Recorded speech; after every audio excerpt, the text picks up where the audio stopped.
Hey, this is Desiree Azada from Cardinal Point. I'm a case manager, and today I wanted to talk to you about one of my favorite things is cars. I've always liked cars since I was a little girl and learned how to drive when I was 7 or 8. Three on a Tree was the first one, and standard and automatic. Love hot rods. I love European sports cars. I love Japanese sports cars. I love Formula One, which is my favorite sport ever. One of the reasons why I moved to Austin was because we have a Formula One track. So anyways, I want to talk to you about your car and making sure that your car has the proper maintenance, because you don't want to get stranded. And if you keep your car up to date and you keep oil in it and your oil changed and your tires good, you could keep your car running a lot longer. So one of the things I want to talk about is your fluids. So you want to keep your engine, your coolant, and your your engine oil and your coolant always topped off. There's a way to check your engine oil, and what you want to do is run your car for about 2 minutes, make sure it's on a level plane, and then turn it off. Lift up your hood, get a paper towel or a rag, and your engine oil should be a bright color, usually a round thing next to the engine block. And the dipstick, like I said, has a round, and it probably is yellow. It'll say engine oil on it. And what you want to do is pull it out, clean it off with your rag, put it back in, pull it out, and on the dipstick itself, which is just a little skinny stick, it'll say full, low, or it'll have a middle. So you always want it to be either a little under full or in the middle, but never low. If it is low, you want to put your dipstick back in, and on the other side of the block, or maybe on the same side of the block, there'll be a place for engine oil. And you want to get a funnel.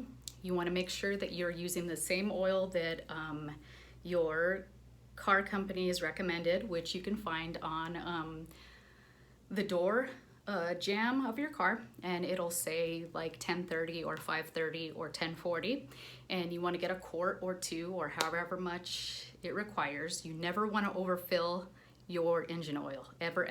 You can blow gaskets that way. So you want to top it off. Also, with your coolant, which is what keeps your car cool, and with these summers here, I mean, you really want to make sure that your coolant is at the correct level. You have a coolant overflow, which is will be like a clear, not clear, but look like a milk jug type bottle in your engine compartment, and that will also have a full and low marker. So you want to make sure that that one is always full. You also want to make sure that you're using the right type of coolant. There is green and there is red. That will also be in your owner's manual, and you'll be able to tell which one you have. The red one is called Dex Cool, and it's in a lot of GM, Chevy cars. So make sure you're putting the right coolant in that reservoir.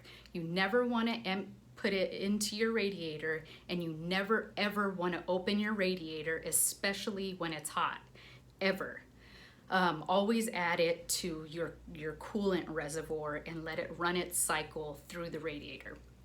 The other thing is to do is a brake check. You want to make sure that your brake lights work. Have someone go in the back behind your car and press the brake. Make sure that on the top of your engine or your trunk compartment, your lights work, and make sure that both your left and right brakes work.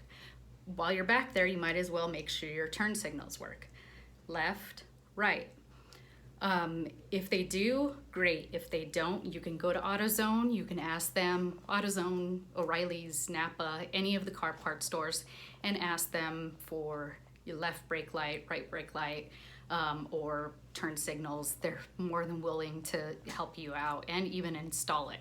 To install it, it's super easy. You can look them up on YouTube, but always want to make sure that your lights are working. The other thing is batteries. Your battery, which open your engine compartment, big black box with two terminals, a red positive, black negative, or ground. You want to make sure there's no corrosion on it. If there is, there's ways to get it off. You can use a wire brush. Coca-Cola actually works. There's other things you can buy to spray on them. And if it's really corroded, you might just want to go to AutoZone or something or a parts store and ask them if you need to replace those terminals, which again are very easy to do, require minimal tools. Let's see, one of the last ones I want to talk about is your tires. You always want to make sure that you have enough tread to keep yourself on the road. Tires is one of those things that we don't really think about until you have a blowout. So always look at your tread and make sure that you have the required air in your tires. And one way to tell is if you look at your tire itself, it'll have a size. It'll be 3 numbers.